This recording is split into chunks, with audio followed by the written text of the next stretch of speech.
Pero un momento, Diana. Curiosamente le ha hecho un favor al gobierno de España. Vimos a Soraya Sáez de Santamaría como había dejado muy claro que habría 2 informes del Consejo de Estado encima de la mesa, que por supuesto creímos que iban a ser incluso favorables al gobierno, que nos llevamos una gran sorpresa al ver que decía claramente que no tenía razón de ser, que podía ser investido en esas circunstancias, y por tanto le dejó claramente abierta la puerta a que el Tribunal Constitucional le hiciera el favor al gobierno para decir, bueno, como esto no ha salido como esperábamos, pues yo les dejo aquí el camino bien llano, bien preparado, para que puedan continuar con sus planes, ¿no? Es bastante evidente.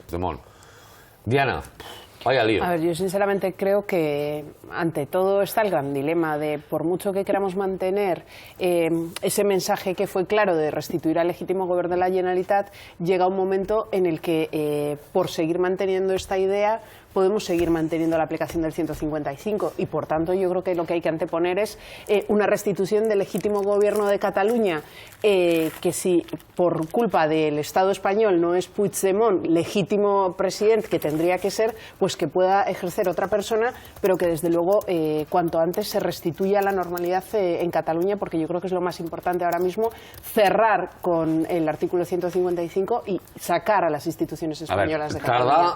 La sorpresa fue que la lista de Junts pel Cat quedó por encima de RC, con lo cual anuló las pretensiones y que todo el mundo dábamos, yo creo que está por hecho que iba a quedar por encima y que el candidato... Y que además de eso ha sido una lista con personas que llevan una trayectoria política ya de Puigdemont y de muchas personas más. Bastante clara, como puede ser Jordi Sánchez. Hay personas en la lista de Junts pel Cat que tienen una trayectoria lo suficientemente reconocida como para que, desde luego, evidentemente todo giraba en torno a la figura de la restitución del legítimo gobierno, pero ojo, no solo lo compone una sola persona. Hay 10 de PDeCAT, 10 diputadas y diputados de PDeCAT, pero el resto, es decir, 24, son personas de una trayectoria política, militante y activista bastante conocida, que desde luego pueden dar mucho juego en el panorama político catalán. Sí, no digo que no en ningún momento, pero yo lo que estoy diciendo es que esa lista se compuso en base a una sola persona, era Puigdemont. Por supuesto que hay gente muy solvente detrás y que además tiene un recorrido, pero esa lista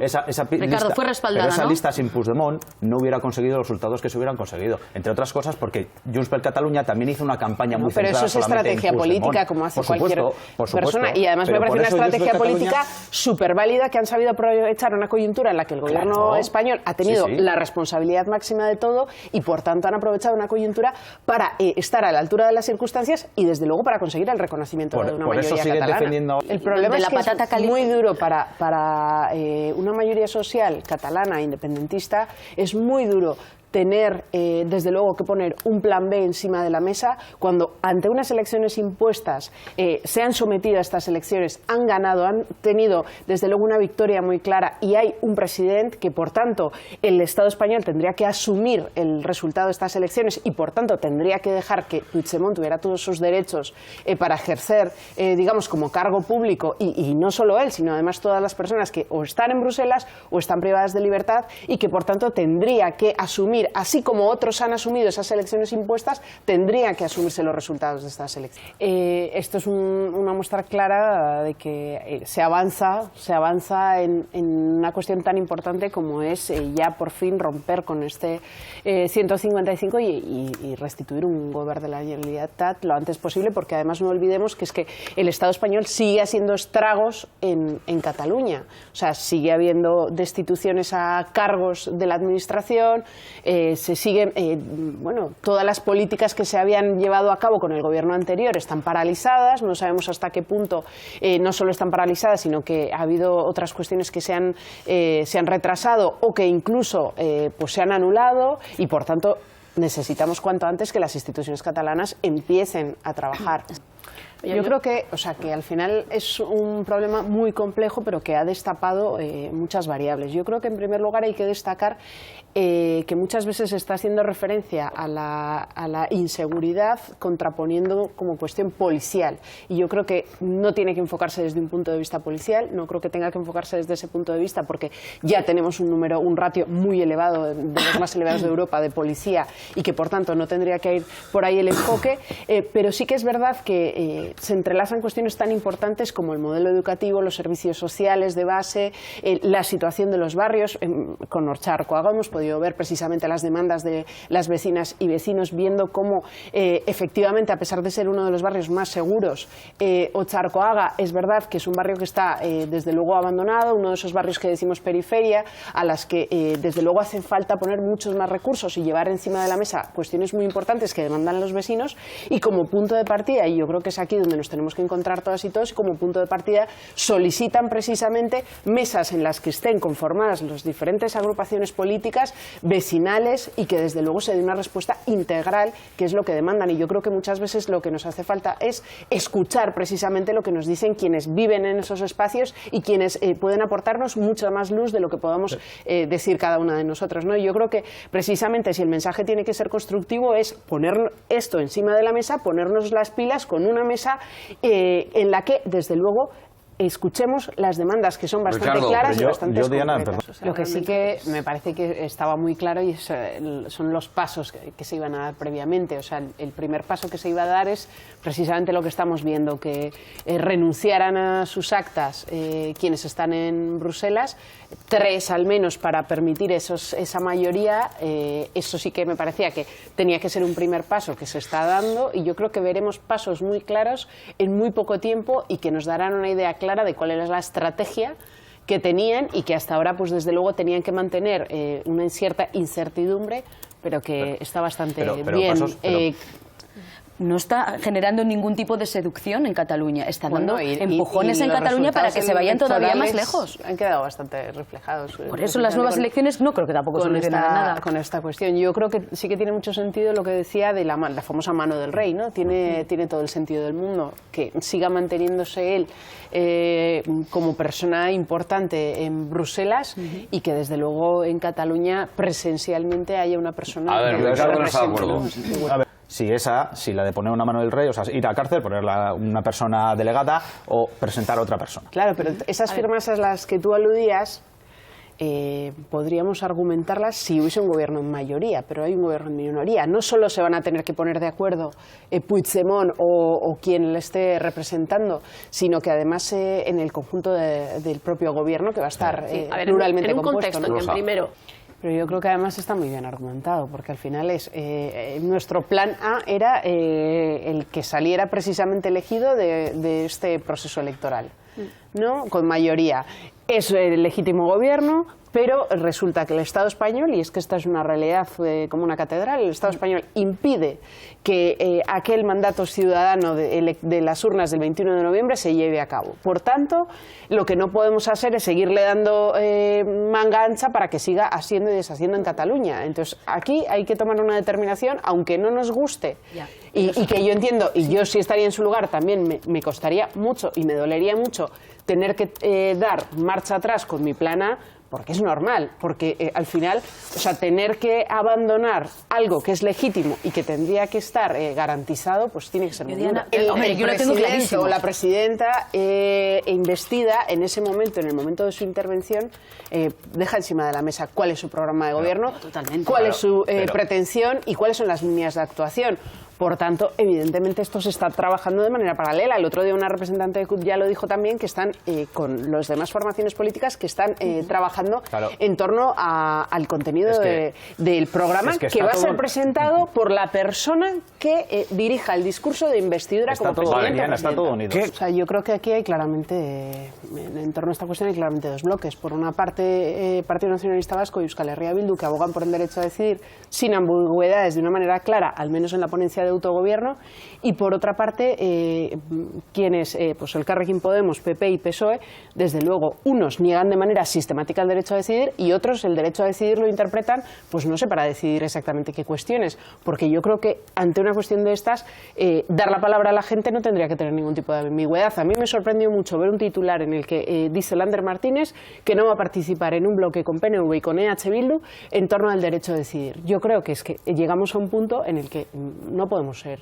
ambiguos con estas cuestiones. Yo creo que tenemos que ser muy claras. Y 2 mesas es facilitar una mesa para los constitucionalistas y otra mesa para quienes abogamos por el derecho a decidir. Es que, y no valen medias tintas. Si realmente lo que queréis es generar 2 bloques, como pasa en Cataluña, pues entonces sí, vayámonos, venga, por un lado o por otro. O sea, el derecho a decidir, y lo hemos dicho, derecho a decidir tiene que ver efectivamente con derechos sociales, modelo económico y demás. Pero lo que está atascando en este momento a este país es el derecho a decidir sobre la relación con el Estado. Entonces, bueno, puedes darle todas las vueltas que quieras, Diana. Yo no veo el país atascado en torno al derecho a decidir. Lo que me gustaría, yo en estos momentos no veo Euskal Herria atascada pues por lo menos decidir. La ponencia de autogobierno. Y todos estamos de acuerdo en que más allá de asumir y completar el Estatuto de Gernika, que sigue incompleto, pero eso llevamos 30 años y vale. No nos podemos quedar en ese marco, porque durante 30 años nos han negado de manera sistemática, año tras año, las competencias legítimas. En ningún momento ha dicho que tengamos que quedarnos en ese marco. Siempre hemos dicho superar el Estatuto de Gernika, asumir las competencias que están pendientes y a partir de ahí ¿para qué vamos a avanzar en una mesa de